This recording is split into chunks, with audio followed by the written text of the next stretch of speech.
العالمين والصلاة والسلام على نبينا محمد وعلى آله وأصحابه أجمعين ومن تبع منكم بإحسان إلى يوم الدين أما بعد. قال الله تبارك وتعالى في كتابه المجيد والفرقان الحميد: أعوذ بالله السميع العليم من الشيطان الرجيم. بسم الله الرحمن الرحيم. يا أيها الرسول بلغ ما أنزل إليك من ربك وإن لم تفعل فما بلغت رسالته والله يعصمك من الناس إن الله لا يهدي القوم الكافرين. رب اشرح لي صدري ويسر لي أمري واحلل عقدة من لساني يفقهوا قولي ربي زدني علما.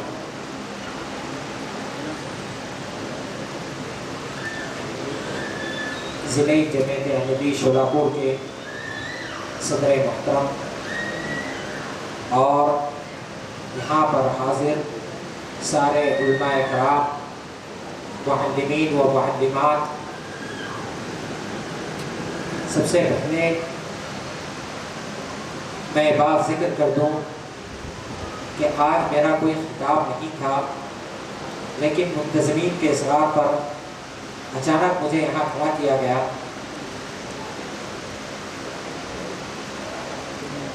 ہم سارے علماء کرام جو یہاں پر اکٹھا ہیں، ہر شخص اپنے اپنے منصب، اپنے اپنے مقام اور مرتبے کو جانتا ہے، اور ہم اپنی قوم کی طرف داعی و مبلغ ہیں۔ اس اعتبار سے ہماری سب سے پہلی ذمہ داری ہوتی ہے کہ ہم اپنا مقام پہچانیں اور لوگوں کو اپنا مقام پہچانوائیں، لوگوں سے منوائیں کہ ہمارا کیا مقام اور مرتبہ ہے۔ جیسا کہ انبیاء کرام جب اپنی قوم کی طرف مبعوث کیے جاتے تو انبیاء کرام سب سے پہلے اپنی شخصیت کو منوانے کی کوشش کیا کرتے تھے۔ قُلْ يَا أَيُّهَا النَّاسِ إِنِّي رَسُولُ اللَّهِ إِلَيْكُمْ جَمِيعًا، کہہ دو کہ اے لوگو میں تم سب کی طرف رسول بنا کر بھیجا گیا ہوں۔ یا بہت سارے مقامات پر اللہ نے ذکر کیا انی رسول اللہ علیکم، نبی خود کہتے ہیں اپنی قوم کے لوگوں سے کہ میں تمہاری طرف رسول بنا کر بھیجا گیا ہوں۔ ایسے ہی ایک عالم کی ذمہ داری ہے، ایک داعی کی ذمہ داری ہے کہ اپنی قوم کے لوگوں کو بتائیں کہ میں نے اللہ کے لیے اور آپ لوگوں کی اصلاح کے لیے دین کا علم حاصل کیا ہے، اپنی زندگی کا ایک لمبا عرصہ میں نے حصول علم میں لگایا ہے، اب میں آپ لوگوں کی اصلاح کی کوشش کر رہا ہوں، آپ کے سامنے حق بات بیان کرنے کی کوشش کر رہا ہوں۔ اور یقیناً ایک آدمی کو جو عالم دین ہے اسے اپنا مقام اور مرتبہ لوگوں سے منوانا پڑتا ہے۔ اللہ کے نبی صلی اللہ علیہ وسلم نے اسی لیے حدیث میں بیان فرمایا ان من اجلال اللہ اکرام ذی الشیبۃ المسلم وحامل القرآن غیر الغال فی والجاف عنہ واکرام ذی السلطان المقسط۔ اللہ کے نبی صلی اللہ علیہ وسلم کہتے ہیں کہ اللہ رب العالمین کے جلال میں سے یہ چیز ہے، اللہ رب العالمین کے اجلال میں یہ چیز شامل ہے کہ لوگ اکرام ذی الشیبۃ المسلم، ایسے مسلمان آدمی جس کے بال سفید ہو گئے ہیں ان کی عزت کرے۔ اللہ تعالیٰ کے جلال میں چیز شامل ہے کہ مسلمان آدمی جس کے بال سفید ہو گئے اس کی لوگ عزت کریں، اکرام کریں۔ وحامل القرآن ذی السلطان المقسط غیر وحامل القرآن ذی السلطان وحامل القرآن غیر الغالب والجاف عنہ، اور ایسے ہی قرآن کا حامل اس کی عزت کی جائے۔ قرآن کے حامل سے مراد کیا ہے؟ ایسا شخص جس کے پاس قرآن کا علم موجود ہے، جسے قرآن یاد ہے، اور ایسا شخص غیر الغالب والجاف عنہ، قرآن میں وہ غلو نہیں کرتا ہے یا اس میں کوئی نقص نہیں کرتا ہے۔ ایسے عالم دین کی عزت کرنا یہ اللہ کے جلال میں شامل ہے۔ اور تیسرا شخص